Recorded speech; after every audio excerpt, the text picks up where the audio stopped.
you one of those swotty kids in school that was always correcting other people's grammar and spotting mistakes that the teacher had made on the blackboard? No, I was awful, because when you pick up a book and you're like, wow, this is amazing, this is a great story, I love this, that takes hard work. You do not get that from the club. No, I don't want to do that. I want to do this because this is the way we've always done it and it works. Does it though? On today's episode of The Engaging Marketeer, I am interviewing Ali Acosta, who is a tour de force of nerddom, and I'm going to be talking to her about how she was stranded in Thailand with no more than £100 to her name. Yet that goes a long way in Thailand, apparently. No more than £100 to her name. So she did what anybody would do and started writing content for major clients and starting a business. So I'm going to talk to her about how she did that, how she made the change from Thailand to Australia, back to the UK. Why would anybody want to do that?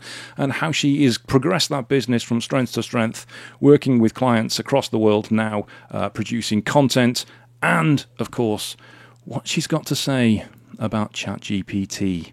You can probably guess. I think the first thing, obviously, people need to know about you is you are an absolutely massive nerd. Huge nerd. huge nerd. So could you, without nerding out completely, unless you want to, that's fine. Do you want to explain how much of a nerd you actually are? Should I just tell you about my Sunday, and that kind of answers your question? Okay, let's hear about your Sunday. So, first of all, I went to Comic-Con in Liverpool. It was amazing. And so some of the Stranger Things cast were there. You would have loved it. Matt Smith was there on the Saturday. There was some Doctor Who cast there. I saw McLovin. There were like some cast from Wednesday. This is more for the ladies out there, but like Ian Smolderholder was up there from Vampire Diaries, and also I saw Taylor Lautner from Twilight. As a woman, I'm a massive vampire fan, and so I did that. Absolutely loved it, and then I watched the new Dungeons and Dragons movie. And without giving it away, it's very good. You should go watch it. That's fantastic. I've been to Liverpool Comic Con myself. I went. When was the one earlier in the year? Like April? No, hang on. What year? No, last year, wasn't it? I forgot what time of year it was. Probably like October time then. October time, yeah. I went dressed as a Jedi. Love that. And my daughter, what was my daughter dressed as? Just some kind of pirate type Jedi thing. She just dresses weirdly anyway. And my son, who walked down with us as well, he's not really into this sort of stuff, but he wore a dressing gown and sort of pulled off a Kylo Ren kind of look.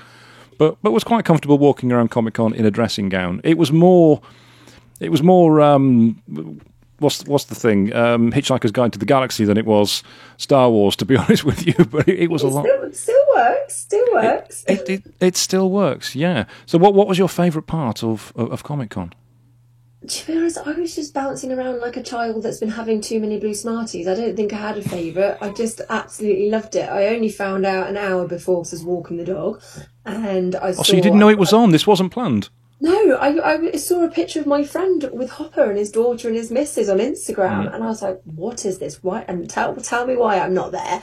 And some digging showed me that it was on, and I was like, "Right, cool." My nerdy friend, and I was like, "We've got to go right now."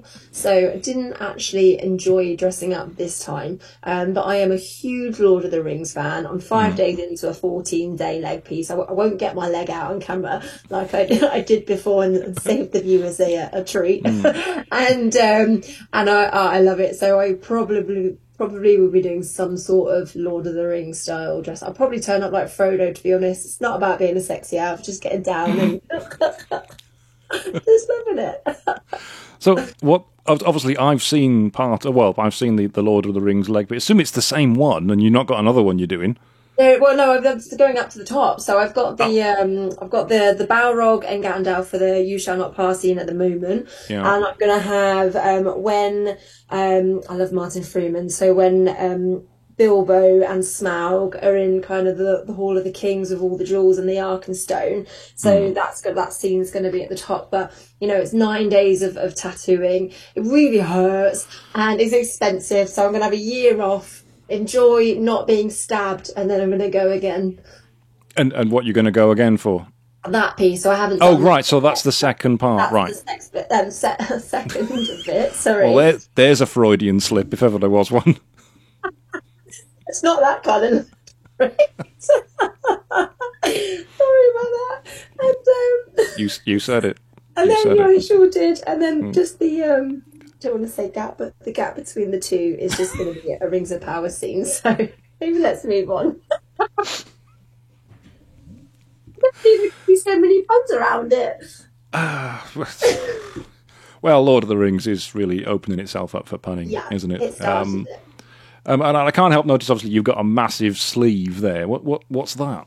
This is the ocean, so I love the ocean. I love sharks. Right. I've got my Bruce here. I've got some sharks above me, but you can't see them.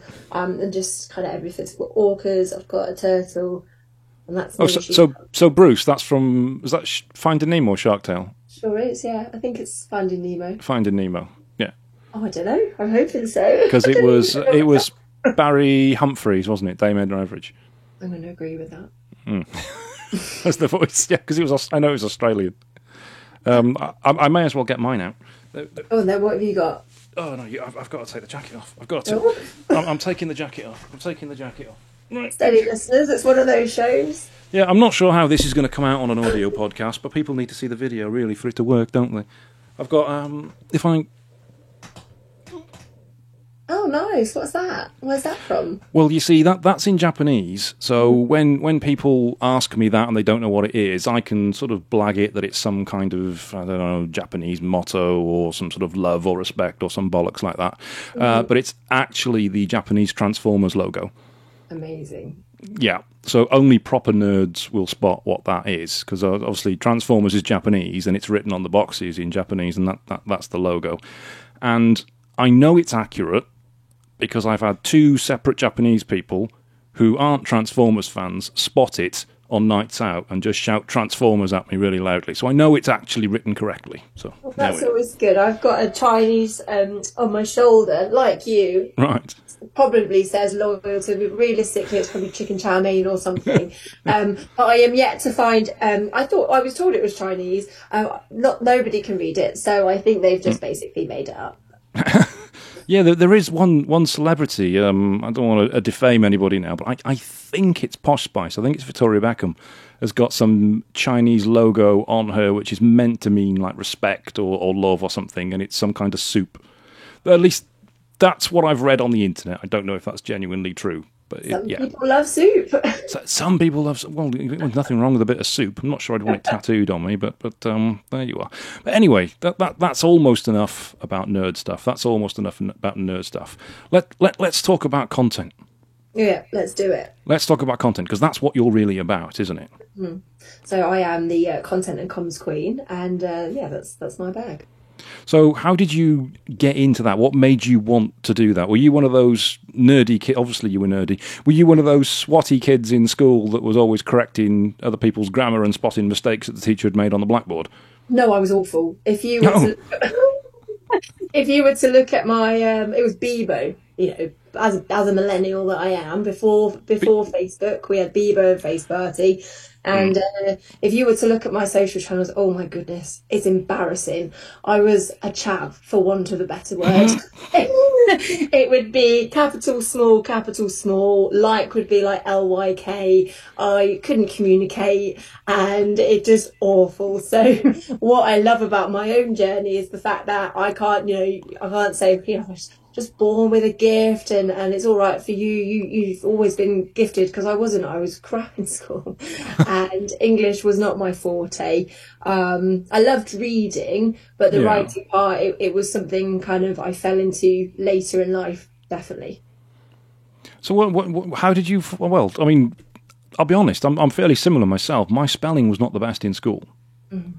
It was not the best, and I can remember back now to arguments I had over spelling where I was clearly in the wrong, but I still argued about it. The apostrophe on "its," for example, I remember having this discussion. I don't know why I remember these things. It's very weird, but for some reason it all clicked later, and I don't know why. And obviously, what we do now is a lot of content. Why do you think you came into what you're doing now if you weren't the best at it when you were in school? Well, it's interesting because I've got two parts to that. I'll tell you my story of how I became a content writer, but also kind of fast forwarding and reflecting back a little bit. I just after lockdown, I fostered for a year to help out, And to go and do that process, you have to write every single job you've had, everywhere you've lived, every significant relationship you've had. And my list, relationships excluded, was at 80. So I'd lived over 50 places and I had over 30 jobs, and you had to write them down. And then you get thoroughly investigated about it.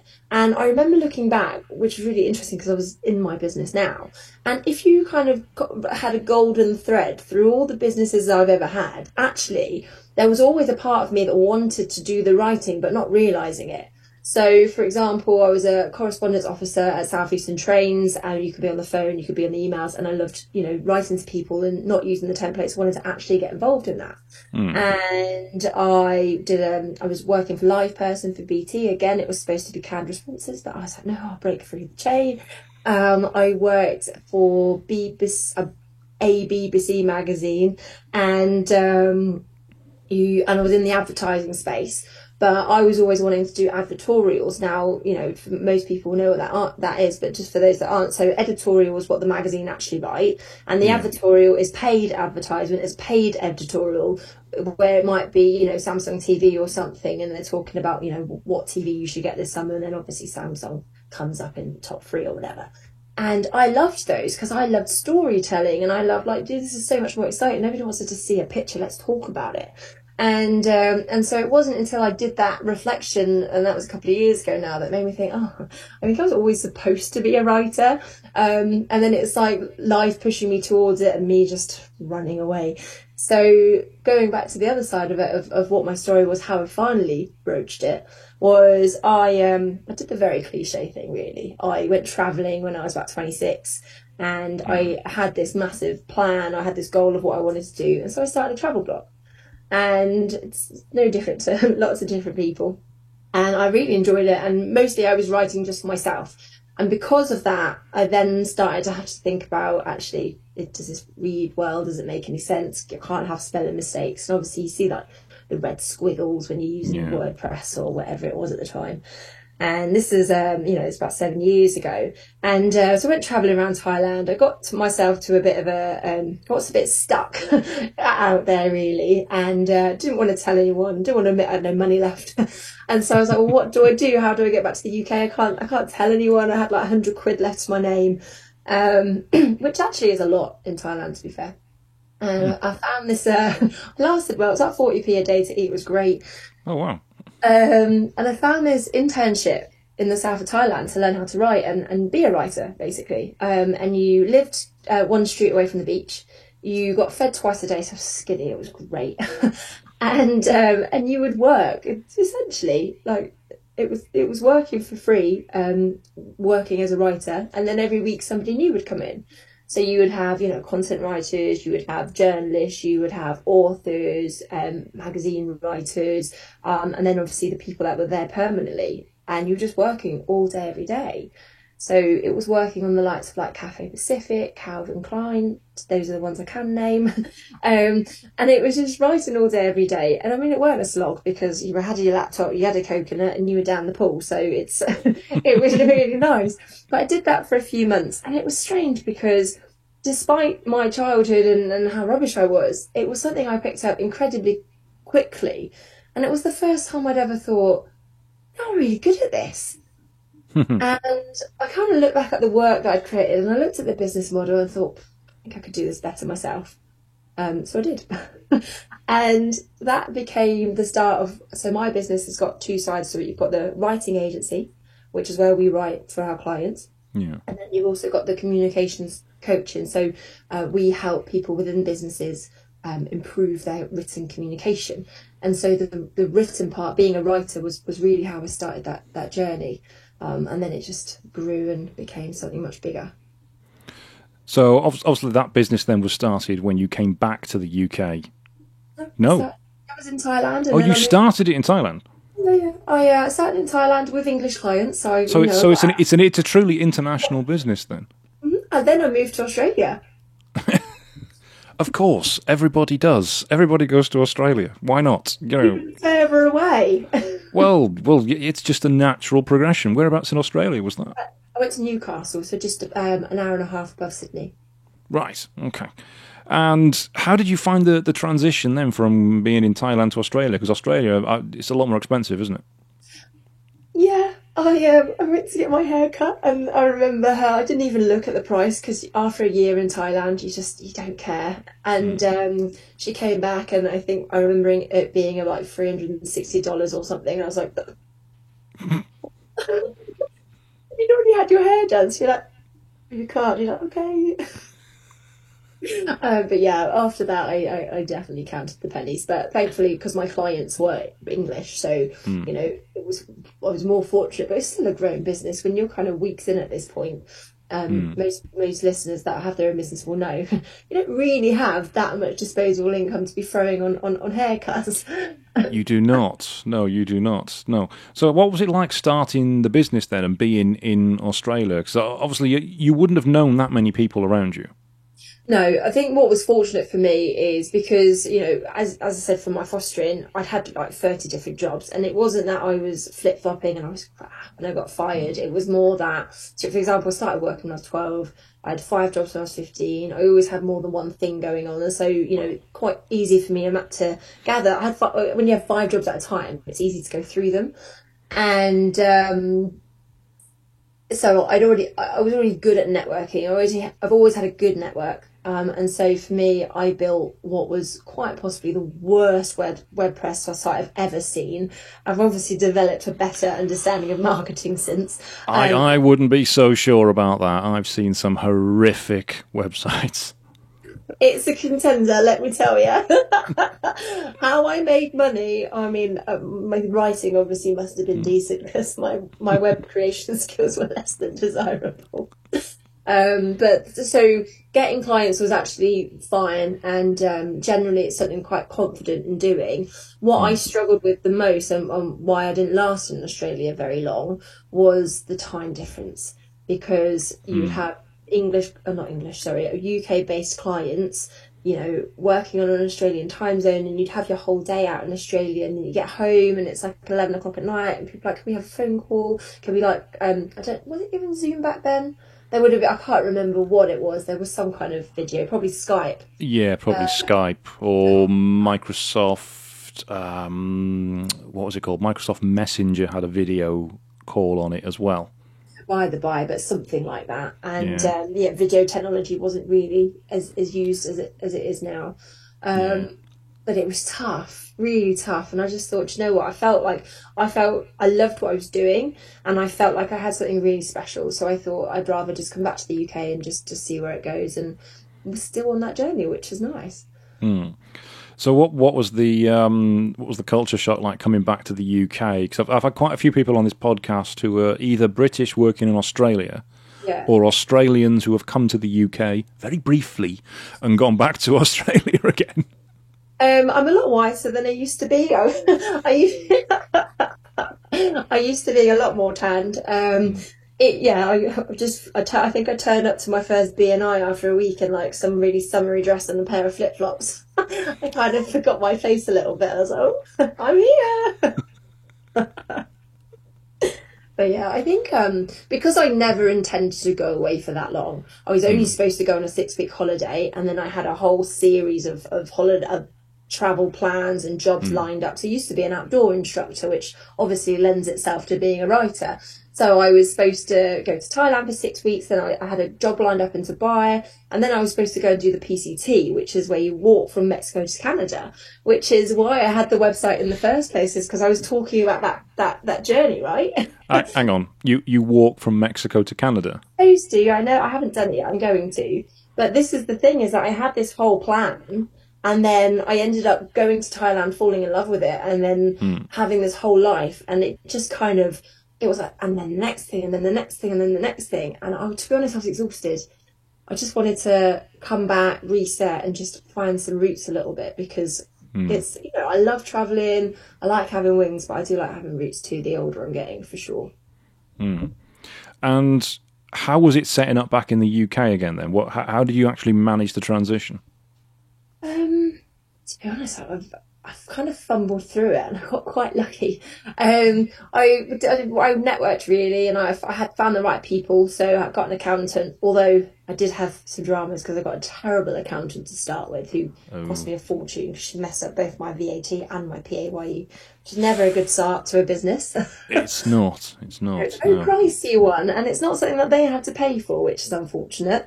I got quite lucky. I found the right people. I knew good people, which is why I went to Manchester, because I don't know if you could tell from my accent, but I'm from Surrey originally. But it's like my best contacts are here, and this is like my hub. It always has been. Every time I move away, I always come back. And I just found an office, and within 8 months, started having a team. I went up to 10 at one point, which was way too much for me. I'm happy with 3 now, but we grew quite fast, quite quickly. So what were you doing when you had 10 people then? How were you keeping 10 people busy? Like herding cats. we did have the clients. It was more that, and I think a lot of us make this mistake when we start in business, but it was kind of saying yes to everything and working with everybody, which is a fundamental flaw, error, bad choice in judgment.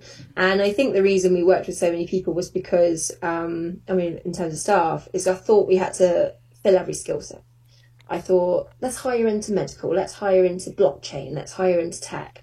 And not necessarily using those examples I've just used, but I realised a lot of the work we were doing didn't bring us any value. Some of it, we weren't really making anything on it anyway, because it was a lot more technical than what I charged, because I undercharged as well, which is a mistake most of us make when we start out.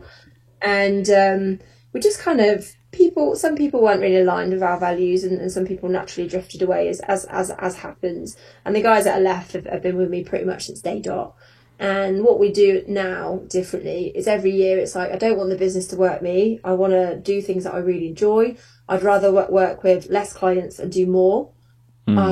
And so it kind of went from having, we needed 50, 60, 70 clients on the book, constant churn, to we only want, 10 big ones, good retainers, and then the coaching that will keep ticking over.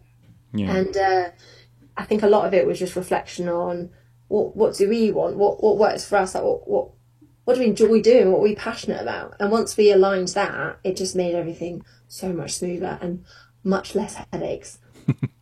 No, that's a good point on actually working on the stuff that you're passionate about, the stuff that you believe in. You mentioned how you worked with everyone that came, and you weren't saying no to people. Does that mean you had clients that if they came to you now, knowing what you know now, there's certain people that you'd have said no, you'd have turned them away?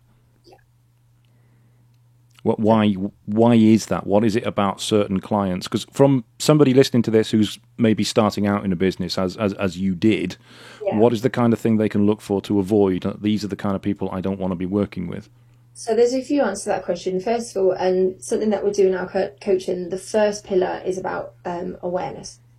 Awareness of self, awareness of others. And what I found was I would clash as a business owner with a certain person, and it kept happening.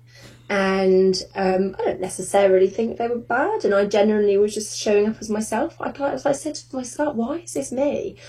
And what I realised was we do a lot of like psychometric testing and understanding like just the way that we show up as a human. And I'm very much about forward focused thinking. I like out the box. I'm very modern. And so we talk a lot about things like challenging the status quo and, not just trying to do what everybody else is doing. And so what that means is I always clash with a traditionalist. And you can't really have that in marketing. Most of the listeners will probably resonate with that. But if I come to you with an idea based on, what you've told me you're trying to achieve, what your goals are, what your market scope looks like, and I'm saying, like, this is the way that we stand out. No, I don't want to do that. I want to do this because this is the way we've always done it and it works. Does it though? And or we want to do that, somebody else is doing it. But can you see their results? And people that have, for me, this is me as an individual, but, it's less about the industry. Because, as writers, our skill set is about being able to mirror voice, understand tone and know an audience. Those are the fundamentals to writing.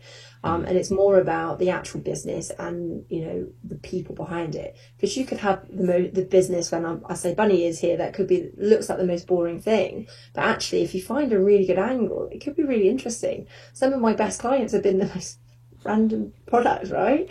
And so I find like you have to like the person you work with. Like you just don't want to work with knobs, like people that don't pay on time, people that withheld money, and little things like they don't show up to a meeting, or you've got to ask them for a brief again and again and again. And it's like, as much as it's so important to be a good supplier, it's really important to be a good client as well, because I saw it throughout the years when we used to have an office. We all work from home now because we're writers, we're introverts. But there used to be this client, and I'll say John because I don't want to say his name.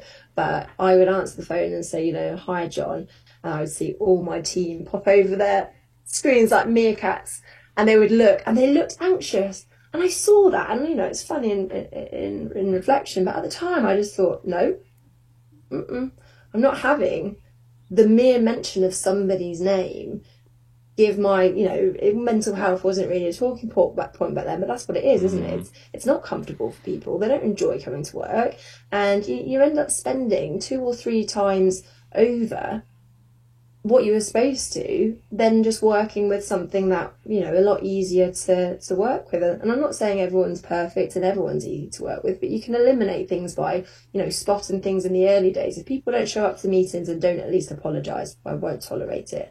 If they're funny about payments, if they're not briefing, if they don't answer questions openly when you're trying to get, a brief out of them so you can onboard them, how are you supposed to work with them if they're closed?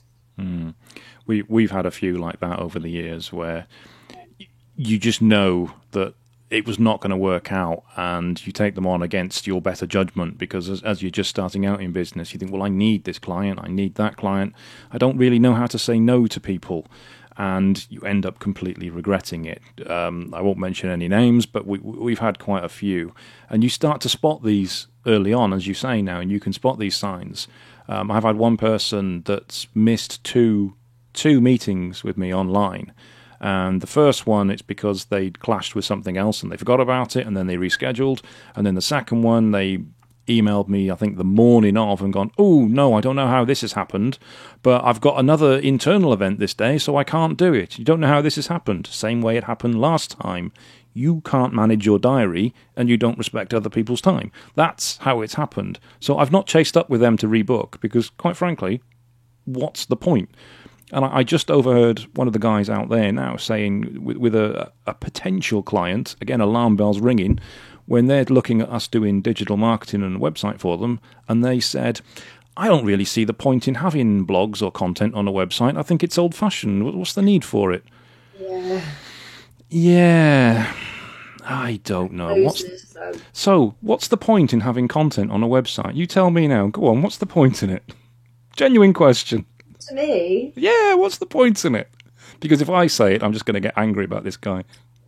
It's education. It's your first impression. It's that story. Like, whatever. You sell dishcloths. Okay, well, why should I buy yours? Yeah. Just go to somebody else. And it's like, I see it like, just as you meet someone in a room, it's you instantly get that ick, or you instantly get that, yeah, this is my person. Yeah. Yeah, it's mental, the attitude some people have. I've been inviting, are you in BNI, or have you just been visiting BNI? Because you've mentioned it a few times. Early days I did. I've got respect for people that can. I feel it's a bit like a second job for me sometimes. It can be, yeah. It can be quite time consuming. I've been inviting quite a few people lately, because I'm trying to get a few different categories into our BNI that we're missing. In particular, a graphic designer. So if you're a graphic designer listening to this, I really want to speak to you. But the most common response I get from people who don't want to go is, oh, I've been to a networking event before. I don't like networking. It's not for me. It doesn't work. Or I've been to a BNI before. It doesn't work. And then they go, but if any of your members actually want someone to do what I do, I'd be happy for you to pass business my way. Oh, I bet you bloody would. That's what it's about. That's what networking is, you dickhead. If you actually go and put the effort in, then you might. It's not just suddenly going to come to you like this guy with, I don't think there's any point having content on a website. You think people are just going to suddenly materialise onto your website as if by magic, see your website, and then go, I want to work with them? Doesn't work like that. People have a real weird understanding of how content and networking and marketing works, and they just think they're owed a living on a plate, and it's just going to appear in it's front of them. Definite entitlement. And about being able to be honest, I did make good business out of it. Just time tricks on my half, but people, if it's worth doing it. But it's interesting. And then one of the challenge. One of the difficulties in our industry at the moment, obviously, is then things like what we would talk about is when you've got AI and you've got tools and you've got these seemingly silver bullets out there that like, oh, I don't need to do this anymore. I'll just get the likes of the demon ChatGPT to do it for me. You said it. Yeah, that's an interesting one. Yes. So as you've mentioned it's what some people out there think is going to replace content writers. We don't need anyone to write content for us anymore because ChatGPT will do it all for us. Mm-hmm. What do you say to that? I have a lot of things to say to that. No, in short. But I can expand on that. And I mean, first of all, I want to preface and say it's hardly surprising that that is the belief. And it's the same reason as to why I then went from writing to coaching, because talking what we talked about earlier with school, and I hope you don't mind me saying about your experience as well, is like most of us didn't really enjoy school. We didn't learn anything transferable. I think the only thing I can remember is BODMAS in maths and distance, speed and time, something that triangle, whatever that is. So we went to school. And for most of us, we learned how to write, but, still left not being able to spell. You and I are both products of that. And unless we went down that path, some of us went academic and there's a bit of help and a bit of value in that journey. But most of us, we were just thrown into work. And all of a sudden, we're expected to write emails. We're expected to have customer service tickets open. We're expected to work with all these different personalities and be amongst our peers and give good news and give bad news and be leaders and, own businesses and be able to talk to all these different clients and know how to, navigate different challenges and conversations. But nobody taught us how, right? And so it's absolutely not surprising that when it comes to communication, it's probably the thing that people enjoy the least, yet it takes up about 80% of our workday. If you're a builder or you're working with your hands or you're not really client facing, that doesn't really apply, and that's fair enough. But when you start owning a building company, now it's your job. You went into that because you like building houses or you like, bending steel, whatever it is. You didn't go into that because now you want to win contracts. And if you want to be, with the big boys, you've got tenders to write. You've got award submissions to do. You've got to hire people. Yeah. And nobody at any point showed us how to do that. And so, what if somebody comes along and we all really en masse, some of us might enjoy it. Some of us are very good at it. It just takes a lot of time. Some of us absolutely hate it. As a neurodivergent woman myself, I know like my friends with dyslexia, they really struggle. And if somebody comes along and says, oh, hey, we've got this piece of technology and it's going to do everything for you, you never have to write again. Of course that sounds like an amazing silver bullet. Why wouldn't you want to take that up? But it's not. It's snake oil. And, it's one of those things where I do believe that we're going to come full circle, but how long is that going to take? And at what cost and what damage are we going to do first? Because it's going to make businesses really make themselves look stupid at some point. So what do you think the biggest worries or pitfalls are with businesses using it? There's going to be that oh fuck moment, and just like oh fuck it, sorry, just fuck it. I don't want to write the website. Let's just get ChatGPT to do it. I don't want to write this article. I'm busy. Let's just get that to do it. Excuse me, I just need to clear my throat. There's going to be a moment where a business is going to think, somebody else can just do this for me. And, the biggest fundamental reasons why it's not a good idea is one, it's just not a human. And so the basics of writing are you're obviously writing about yourself.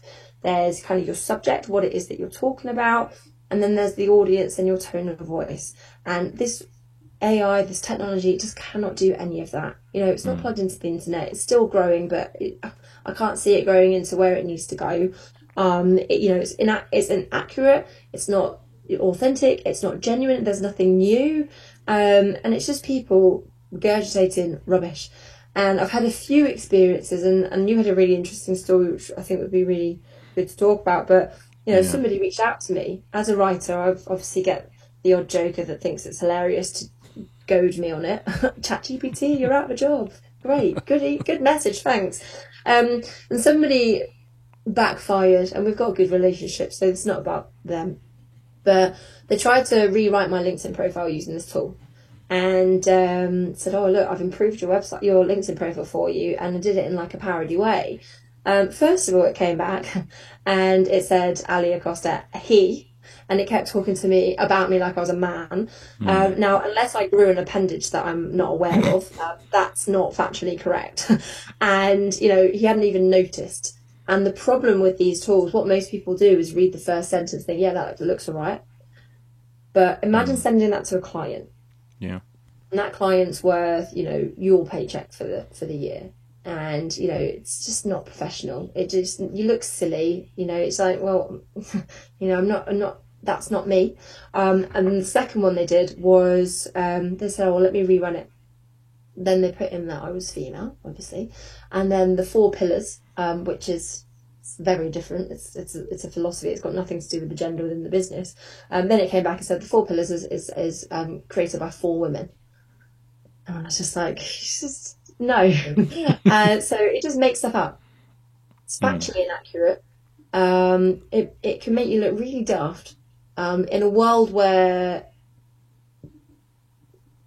not necessarily political correctness, but inclusivity is important. Yeah. I've seen a lot of examples where going public would make it land them in some very hot water. And, you know, just generally, it's the inaccuracy. It's not good. You're going to end up spending more time fact checking, making sure the tone is right, you know, trying to apply it to your audience, where, to be honest, you'd be better off just learning the soft skills to write in the first place. You know, it might not be perfect, and that's okay. But from where people are right now to where they could be, it's not a massive gap. But the problem is when trying to use a tool to get there is going to cause major issues. And I think the problem is as well that there's a lot of kids using it for homework, that they can just generate their homework in 2 seconds, job done, and nobody is any the wiser. But you alluded to the story I've got, and I'll cover that briefly as well, because we have a lot of writers and we have a lot of people apply to be writers for us because we use freelance writers. And since ChatGPT, writer applications for us has gone up by about 500%. So it's people just going to ChatGPT, putting in the sample brief that we give them and firing it back to us, hoping that we'll give them a job, paying them to just copy and paste into ChatGPT. But we can tell that it's AI content because we use AI content checkers. And they're fairly accurate because AI content has a bit of a passive tone to it, whereas a proper writer will actually cite sources and write something in an active tone. Yeah. But the big issue is, because we're giving them the same sample brief for the content, ChatGPT is producing content by each person that does it that's very, very similar. So the content is coming back the same. It's failing a duplicate check because it's identical, and the last paragraph is all starting with the exact same sentence because it's got a lot of what would you call staple lines that it uses again and again, which are easy to spot. But the worst bit was one of the writers who had it was a foreign name, but he was trying to sound English, so he put in how to write a profile as though he were somebody from England, and he actually left in the prompt from ChatGPT when he sent it to us, which said something like, sure, a sample profile written in the name of somebody called John Charles would sound like this. And then it wrote it. It's like, you've just copied and pasted the whole fucking lot, stuck it into a Word document and emailed it to us, and thinking we're now going to pay you to write content. But it doesn't work. And that's the kind of crap that it's producing, the kind of absolute laziness, as you say, that you could end up sending something to a client that is just total bollocks. And while it's humorous, there are major concerns off the back of that, because that affects us in a couple of ways. The first way being our industry and being diluted by that. And I had a meeting yesterday which I ended up walking out of, to be honest, politely. And it was a marketing agency, a new one, and Yeah, and saying, we'll just use ChatGPT to write all our clients' content. And I was like, no, I've got no respect, because there's no way I would recommend you to my clients. I wouldn't use anything. And I just think, as a marketeer, you should know better. And you know, I've been in the industry kind of 6 years, and I know yours is a lot more than mine. But you know, that combined skill, that knowledge, none of that is brought into the equation. It's not considered, like how a business is run, you know, how the goals and the missions are. And when we know what we're looking for, you know, we can spot that. But then when you've got, you know, the general public and most business owners that maybe have an interest in marketing, but you know, it's not really their bag, you know, it could feel quite easy to get duped, and you don't know what good content looks like, but you think it looks okay, but you don't know that person's done the same thing for 10 other builders. And now I don't know why I'm on builders today. Think of a different industry, but you know what I mean. And so now you've got 10 clients, 10 websites, because it's a website company. Yeah. So if they get 10 of your competition, and actually they specialised in one space. They were in hospitality, right? So because they specialise in one space, what are you going to do? You're just going to put the same website. And from a technical perspective, from an SEO perspective, first of all, SEO is barely considered in the first place. And then you're going to get the potential of blacklisting. So even Interflora, the flower company, they blacklisted themselves back in the day. I don't know if you know the story. I think they made like 100 landing pages or whatever it was. And they wanted to do Mother's Day flowers, and they wanted to do all the different towns. So they literally just copy and pasted their own website, made it 100 times, and now they can't rank properly for certain things because of their own blacklisting.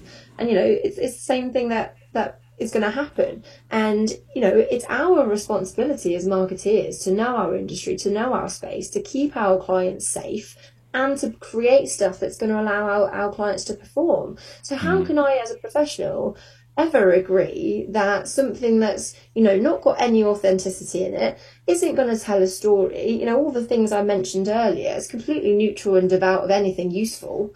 That's never going to bring value to a client. No, it's not. And what you said there about Interflora, you're right. I mean, there was a famous one years ago about BMW. BMW's German website got blacklisted from Google because of something it did from an SEO perspective that was against Google's rules. And even though they were BMW, they got booted out. They got a massive penalty.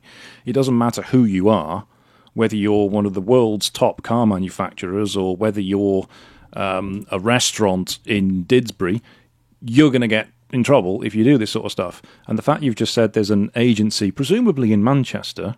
I'm not going to give any facts. Not going to give any facts. They're not in my network anymore, don't worry. Probably in Manchester, that's quite happy to say, oh, we'll just use ChatGPT for all of our client content, is a frightening concept.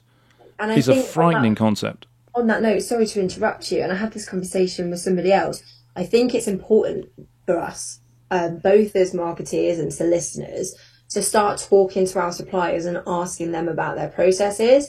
Because if somebody starts slipping in ChatGPT into their process, trying to save time and money so that they can make a bigger margin, that's something that you need to be aware of, so that you can at least make your own decision. I can't tell you what that decision should be. Personally, wouldn't touch it with a barge pole, but it is frightening because these are the kinds of things. And marketing is one of those industries where, and I learned this the hard way by partnering with the wrong people, but it's very easy to pull the wool over clients' eyes. Yeah. Because it's just like, well, I write words, right? I do ads, I do social media, and we can prove that now with long-standing relationships, testimonials, and case studies. But you know, it's easy to say, oh, I can do this for you, but it's quite hard to know what to look for as someone as an outsider, to scratch into the hood of, okay, well, how do I know that this is any good? And you know, this is what our job is, to know and educate and help, and you know, make good networks and make good referrals. And I personally wouldn't refer a business that use technology in the wrong way. I wouldn't say not using technology entirely. I'm not against all of these tools. Like, there are other tools that have a place. So you know, Grammarly, for example, or Hemingway, they can be useful as part of a wider strategy. So if somebody is, you know, they've got dyslexia, or they do have struggles with their spelling, it can be useful to be able to spot at a glance. And to be honest, if I've got a massive piece of writing, I'll throw it in just throwing it in first just to catch some of the easy stuff. It will save me 10 seconds on, because I have different formatting. I always do different kind of speech marks or whatever, just to catch the easy ones. But then I'll go back and I'll go to the start of my process and I'll do it manually, and I'll know what to look for. I've got a checklist that I go through every time. Hemingway can be really valuable to some people that are self-writing, that just to see when you go on and on and on and on and on in sentences. But it doesn't go more than that. It's just being able to visually see, okay, that's no good. And it's the same with using anti-plagiarism and technology to be able to crawl the internet. There are lots of really good tools out there. I'm not against technology. I'm just the use case of ChatGPT or Google, whatever it is, to replace the writing within your business, within your professional space. Don't buy into the snake oil. It's just not good for that. And what you said then, that you as a business, you should be querying your suppliers to see what it is that they're doing. From a business perspective, this is really difficult for them to do, because if they're paying an agency or a copywriter to produce content for their website, to produce content for their SEO, or even to produce their website, it's very hard for them to know if that agency or that copywriter is using AI tools. Because how would they know that? I mean, if we, for example, got rid of all of our writers, because we produce thousands of pages of content a month, if we sacked all of our writers and just used ChatGPT for everything, we'd save ourselves probably 10, 15 grand a month, which would be pure profit. But we wouldn't do that. From a moral perspective, it's the wrong thing to do. And from a results perspective, it's the wrong thing to do. So it just would never happen. But as you've said, there are agencies that are doing that. How does the business owner know? I would say because it's not very good, you would see a massive drop in quality. And you would notice your tone changing, and it would be not as good as what you're used to. It would be harder, I think, engaging with a new supplier, but generally what would be produced would be pants. I'm yet to see something that has any substance. So I think quality would be something to look for. And if you do notice a drop in it, that's when I would think, what's going on here? Because if you're paying for a service, if you're paying for manual skills, you should get manual skills, because that's when you get those results. Yeah. And as well, if you're paying somebody to do the content for you and they're using ChatGPT, what the hell are you paying for? You may as well use it yourself. If the crap content is there, just use it yourself. It takes you 30 seconds. Why pay someone else to press the button for you? Yeah, a lot cheaper to make the same mistake. Exactly. And I just thinking then, there's a Facebook ad I keep seeing that I'm meaning to out it because it's really pissing me off.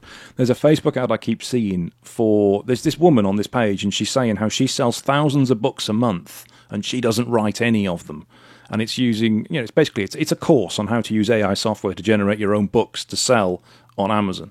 I think, what a horrific concept.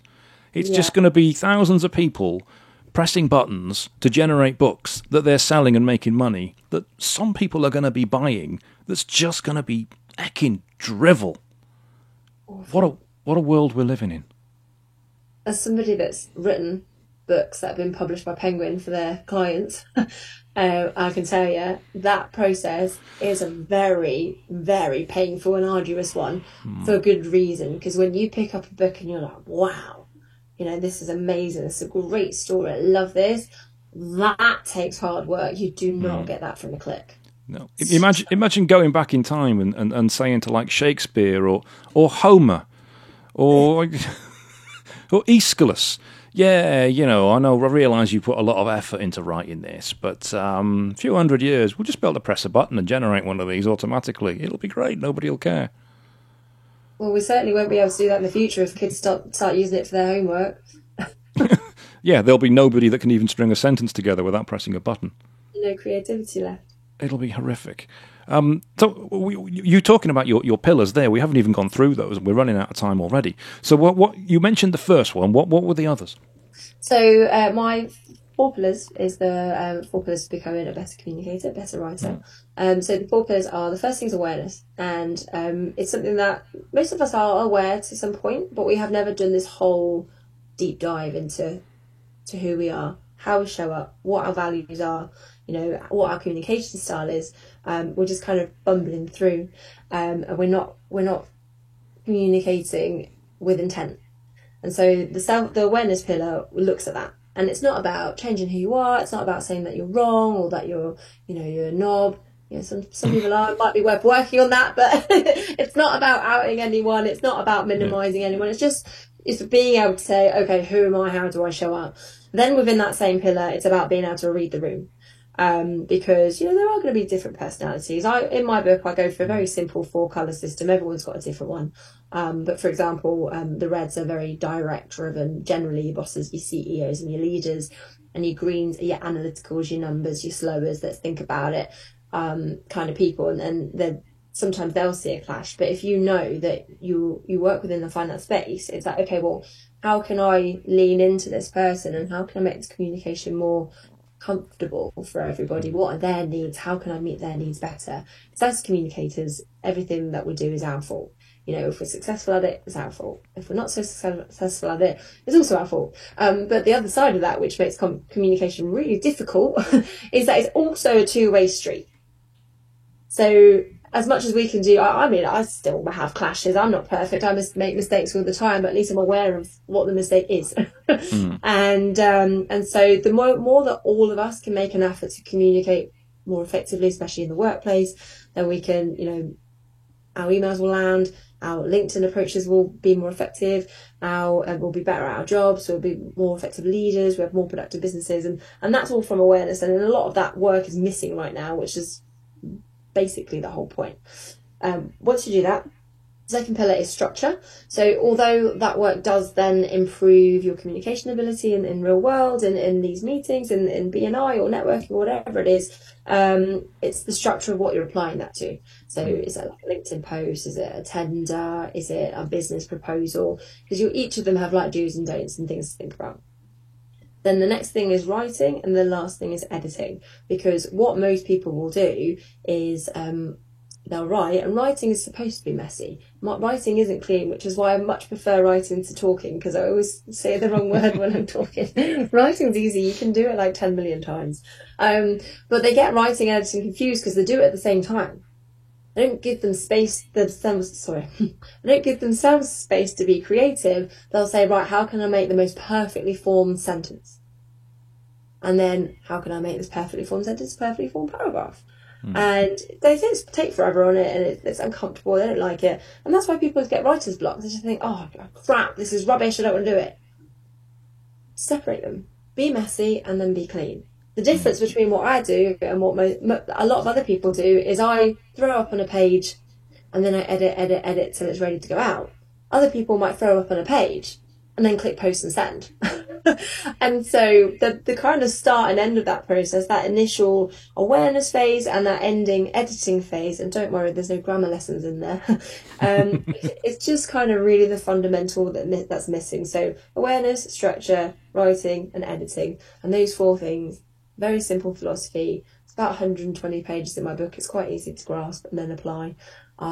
Those then kind of make communication a little bit more comfortable. And what's the name of the book, and where can it be bought? It's called, I'll show you. Hold on.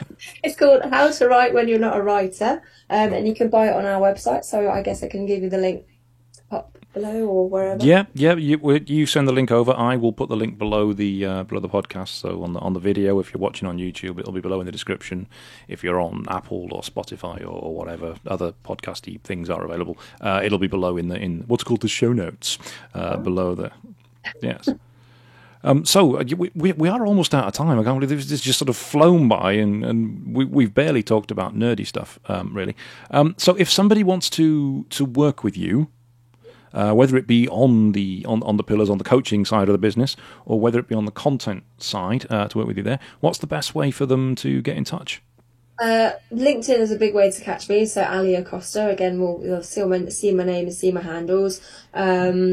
Or they can reach out on the website, which is just www.the4pillars.co.uk. So we've got Insta links and everything on there. Excellent. And what's the future? Where's your next steps? Where are you going to be taking the business next? So, for me, my big focus is personal brand. So quite like this conversation that we're having now. I just want to kind of get out there and spread the word, because the more people I can kind of speak to, the more people I can help. So we've got some really exciting things this year in terms of like talks, keynote panels, a few more podcasts. So, you know, stay tuned for those. And if you haven't heard my name yet, you probably will. So you're looking to get onto stages and do talks in front of large audiences and stuff? Yeah, getting on stage, speaking in front of an audience. Even though you'd rather write than speak? I could do both. I have to write a good speech. I'll forget the whole thing. All right, fantastic.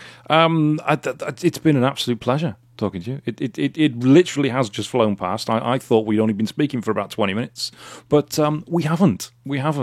So thank you very much for guesting on the podcast. I've absolutely loved speaking to you. It's been a pleasure. Thank you. You're welcome. Cheers.